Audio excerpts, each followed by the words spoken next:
Welcome to Hood Champion Boxing and Sports. In boxing, you find a way to win, or you find a way to lose, or you find a way to fail the mission. Deontay Wilder, mission failed. Listen, if you've been following the channel, you know I'm not biased to anybody. I like to poke at Tyson Fury's ass because I know Tyson Fury's a goddamn cheat. But at the same time, Tyson Fury's a bad boy. I don't think he needed to cheat at any time in his career. That's why I get so frustrated with that big egg yolk head ass Tyson Fury, man. Potato eating Tyson Fury. But anyway, when it comes to Deontay Wilder, you know, I always, him and Luis Ortiz, the situation with each of them having a daughter with a medical condition, and those things hit home with me. You know what I'm saying? But this thing with Deontay Wilder, man,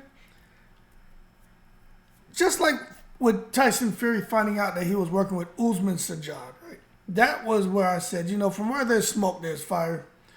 Too many signs that something's not right with Tyson Fury. The Kinahan shit, Bob Arum paying consultation fees, the Otto Wallen fight where the fight should have been stopped because that cut was crazy above his right eye. Somehow they let the fight go on. Gets in there with Tyson Fury in the first fight. Wilder knocks him out cold. The referee doesn't stop it. Instead, drops down on his knees, gets over Tyson Fury's face, and tongue kisses him. Wakes him up. The fight ends up a draw. Go on to the second fight. Tyson Fury, they cover the camera with a towel. All of a sudden, Tyson Fury comes out. He has his power he's never had. Beats the shit out of Wilder. Have the third fight. Tyson Fury beats the shit out of Wilder. After the third fight, Conor Ben gets popped for clomiphene. This Usman Sajjad guy brags about how easy it is to skirt the system. Says 90% plus of the European fighters are using pads. So easy to skirt the system. You'd be stupid to get caught. Ha, ha, ha. Then we find out that guy, Dr. Usman Sajjad, had been working with Tyson Fury for them Wilder fights. And it's like, well, hold on now. Well, goddamn, it ain't Deontay Wilder. It's Tyson Fury. There's something foul here. It just, too many signs, right? So now you look at Deontay Wilder. Supposed to fight AJ. Huge money being offered to Deontay Wilder. Turning it down. Another opportunity, man. Fight AJ. 3 fights. The Zone's getting involved. Eddie Hearn's involved. Shirley Finkel's involved. They don't really... Although there was a lot of money, I think Wilder was ill-advised because he failed that mission. That was on him. Thinking that he was bigger than what he was. But they didn't treat him with the respect they should have. And there were some missteps by the Zone, and they came out and admitted that. But the bottom line is, at least for me, I felt like, well, Wilder did the right thing. He wasn't comfortable. They didn't treat him right. Like he was this dumb country bumpkin who doesn't know anything. And they felt they could take advantage of him. He showed them. Then he goes on and he trusts Tyson Fury for them to both be kind of like buddy-buddy and form Voltron and kind of block AJ out from big money fights, right? Because at the time it was AJ, Wilder, and Fury. And AJ was there looking a little crazy, and they were even talking about it. What's AJ gonna do now? AJ is the weakest of the 3, blah, blah, blah. And then Wilder made some good money with Fury, and then that bromance fell apart with the quickness. Wilder comes out here talking about the white man this, and Fury cheated, blah, blah, blah. Which I do think there's some crap that happened there with the cheating. But then the second fight, Wilder decides to fire Mark Breland, right? This is when shit started to get a little weird to me. He fired Mark Breland, and some people feel like, you know what, if the boss says to do something, you do it or you get fired. I don't disagree with that. But I'd like to caveat that when your life is on the line, sometimes it doesn't matter what the hell the boss says or the commander-in-chief says. You got to do what's right. And I think Mark Breland did what was right. But when you look at what happened, and Mark Breland come out talking about how Wilder doesn't listen, Wilder's stubborn, he's disrespectful, he's hard-headed, he's selfish, he's all about himself. It's like, damn, Mark Breland said a whole lot. People are afraid to speak around him. He comes to the gym when he wants to, he does what he wants to, he doesn't care about anyone but himself. It's like, damn. That's not what I gathered, but I don't know Deontay Wilder. None of us know these guys, really. So then Deontay Wilder gets rid of Breland. He brings on this guy, Malik Scott. And we're thinking that Wilder still has everything it takes, even after those Fury fights, right? Because you kind of got to pass. Because it's a huge question mark over Fury and the legitimacy of his wins over Wilder, right? Then Wilder picks up Malik Scott, and we're all out here watching to see, okay, here we go. Wilder's going to become, a heavyweight champion, undisputed, right? That's what they were saying. He fights Helenius, and in that fight, I even said it in the videos, man. I said, Wilder got beamed in that fight. He got caught with a counter when Wilder tried to jab to the body in that first round, and Wilder didn't like it. And he, of course, he went backwards. And I was like, damn, Wilder's trying to box. This doesn't really look that great. But he just happened to land a shot, which I think was stars lined up for him. It's not that he set anybody up. He just threw some shit. Bottom line, he got the win, but I wasn't so sure about his pairing with Malik Scott, right? So Wilder goes inactive. He's out there drinking champagne. Andy Ruiz, take the fight. Don't let your father ruin it for you. You ain't never gonna make this kind of money again. I'm telling you right now. Blah, blah, blah. I'm eating a gourmet meal. Blah, blah, blah. He's doing music, this and that. He got Teddy Swift.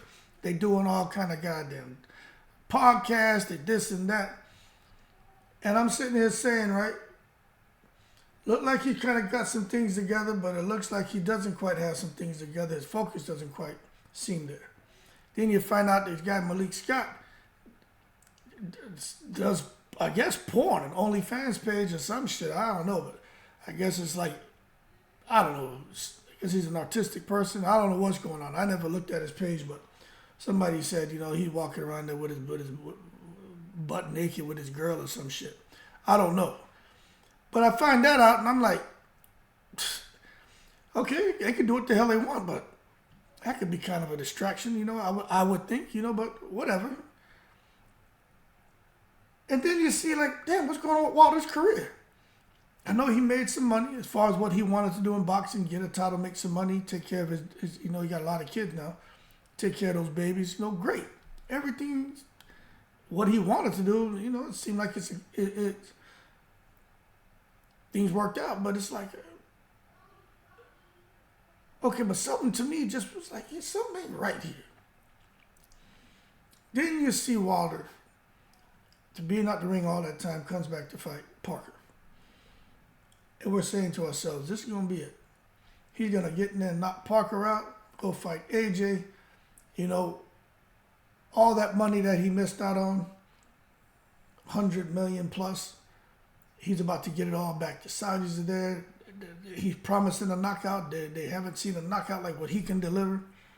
And he goes up to Saudi and he drops the ball. And I said, what the hell was that? Everybody was like, what kind of performance was that? Horrible. And then you go back and do your research and watch the Malik Scott fights and you realize, goddamn, Malik Scott turned Wilder into Malik Scott. And then you start saying, you know what? Maybe something wrong with Deontay Wilder. We're out here looking at everyone else and how everyone else is doing him wrong and he's not getting the opportunities. Maybe it's Wilder. Maybe it's his team. Maybe it's Shelly Finkel over there. You know what I'm saying? Maybe it's not so much 100% blame on the secret society. Maybe secret society has something to do with the shit that's happened with him in his career, but maybe he has a whole lot to do with why he's not where he should have been, because he had the potential, he had the power. We've seen him not just regress, we've seen him crash and burn, downward spiral go up in flames. His career. Then you start to think about, damn, when it comes to boxing and discipline, Mark Breland, he probably shouldn't have got rid of him because Jay Diaz ain't gonna tell him shit. That's the word anyway. Mark Breland seemed to be the guy who was willing to tell him stuff. Mark Breland was the guy who was qualified to tell him shit. Olympian, champion, tall, lanky, the big right hand. If Wilder got in a situation in a fight, Breland had been there, done that, kind of knew these are adjustments that need to be made. Wilder no longer had that in his corner because Malik Scott sure as hell don't know what to do. So you see his career start to fall apart. And where he is now, after getting, beat by Parker, they try to bring this man back to fight Zhilei Zhang. Of course, he was smart enough to turn that shit down because that wouldn't have worked out well for him. Wilder would have got killed in that fight. So you see his personal life, his professional life falling apart. Then you say, okay, well, Mark Breland said some things. Maybe what he said was true. Then you find out about Marcellus Wilder, Deontay Wilder's brother, who comes out and he basically is echoing the same things Mark Breland said, except not when it comes to how you treat the coach, how you treat yourself with sparring and discipline and boxing, just how he is as a person, narcissistic, selfish, doesn't care, doesn't listen, does what he wants. And Marcellus Wilder puts his brother Deontay out there because Wilder's been out there supposedly, out there pitching woo with Marcellus's exes and his current girlfriend. While Deontay Wilder has his girl, a wife, Telly Swift, and all them kids. So he's been cheating on his girl. Now, for those of you who are saying, Hood Champion, why are you talking about this? Look, don't sit there and get frustrated with me. Get frustrated with Deontay Wilder. His brother put that shit out there. Videos, text messages, voicemails. So it's like, damn. Mission failed, Deontay Wilder. What are you doing? Till this day, I'm your king. Hey, the king is back. Y'all been missing me. I know my people's been missing me. I know I didn't want to say anything that may make somebody upset and they get defended. It's offended, Deontay, not defended. It's offended. I didn't want to, be too defensive to people. It's offensive, Deontay. Till this day. And you out here doing all this crazy shit. Now I'm telling you, man, I like Deontay Wilder. I liked him up until this point. I could care less about the discipline in boxing and not listening and all that in boxing. I mean, whatever, man. You know what I'm saying? I ain't in the training camp. But I will tell you, he don't look good anymore. He looks horrible. He looks terrible.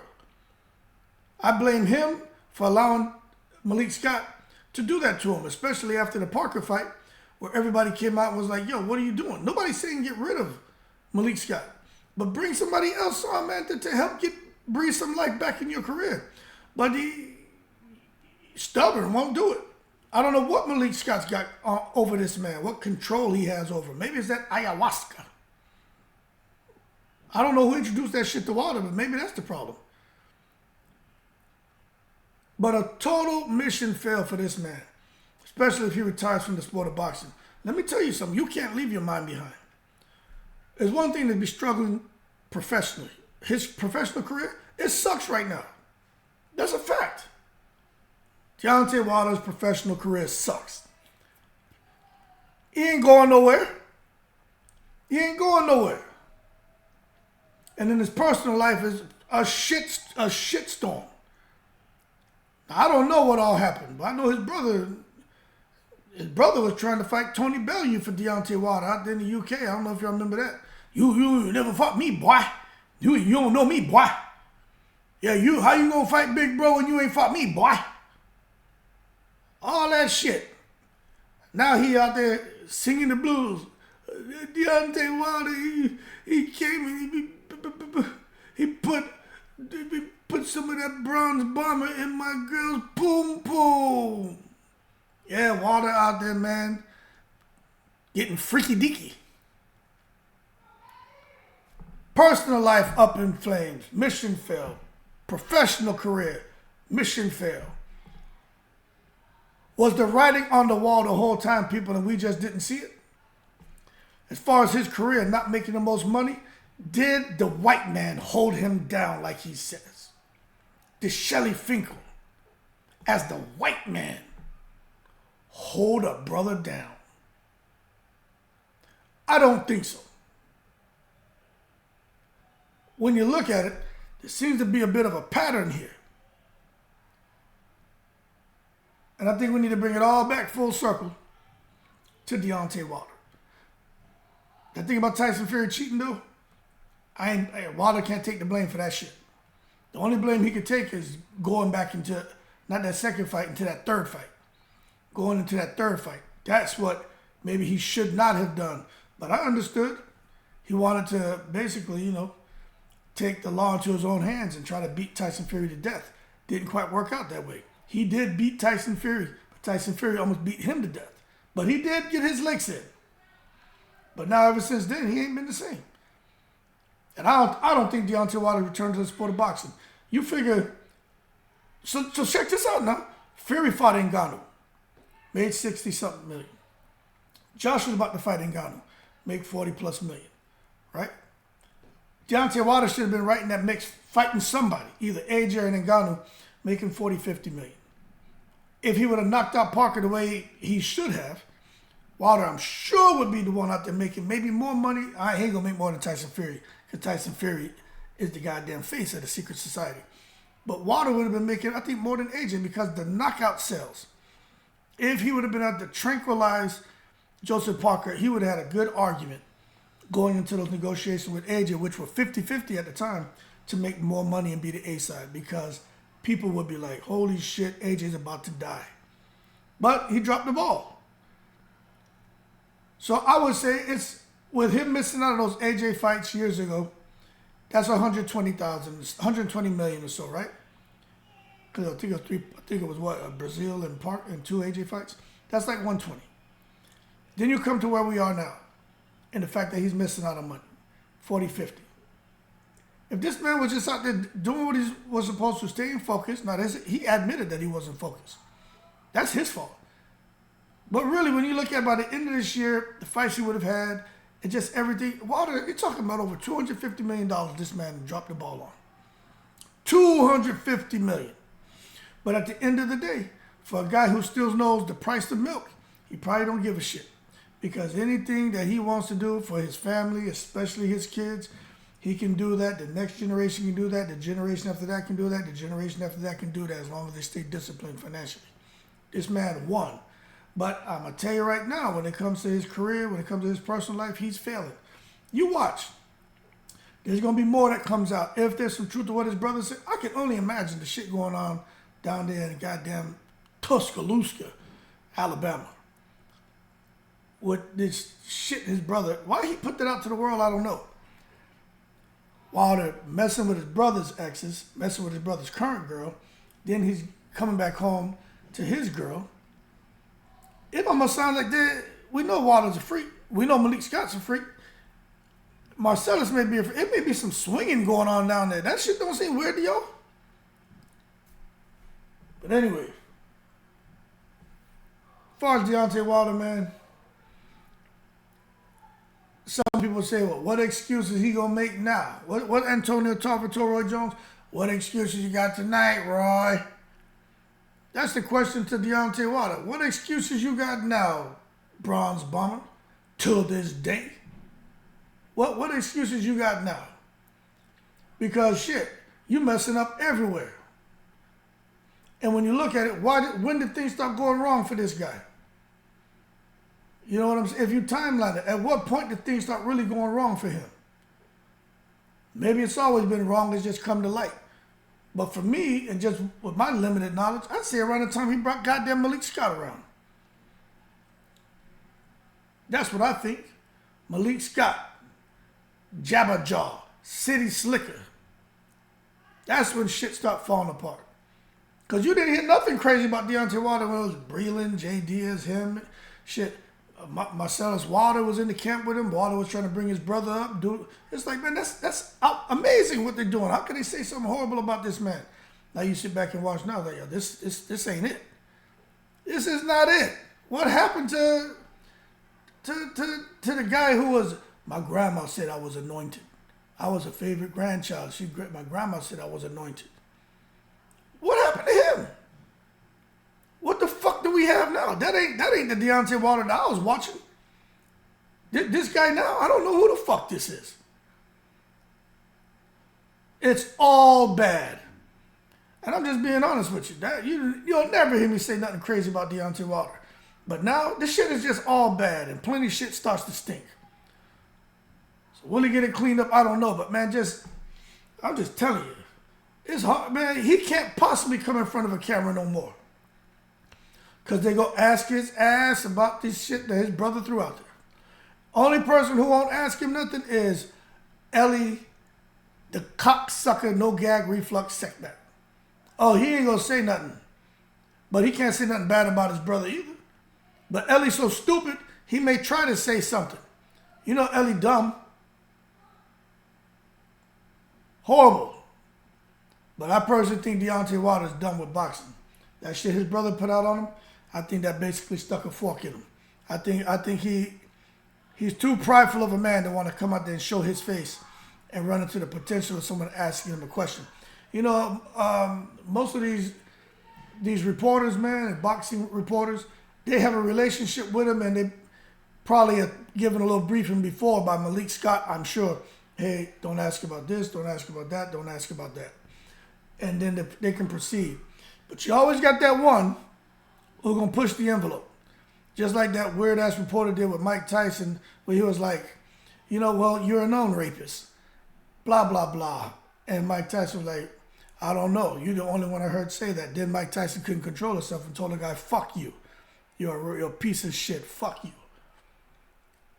And I think Deontay Wilder could run into someone like that who's going to say, okay, I know he don't want to hear this, but shit, I got to get this. I'm going to get this goddamn question in and let's see his reaction. That being said, I don't know what to think about Deontay Wilder, but I do think mission failed. Mission failed, $250 million out the window, and it's not even a matter of this.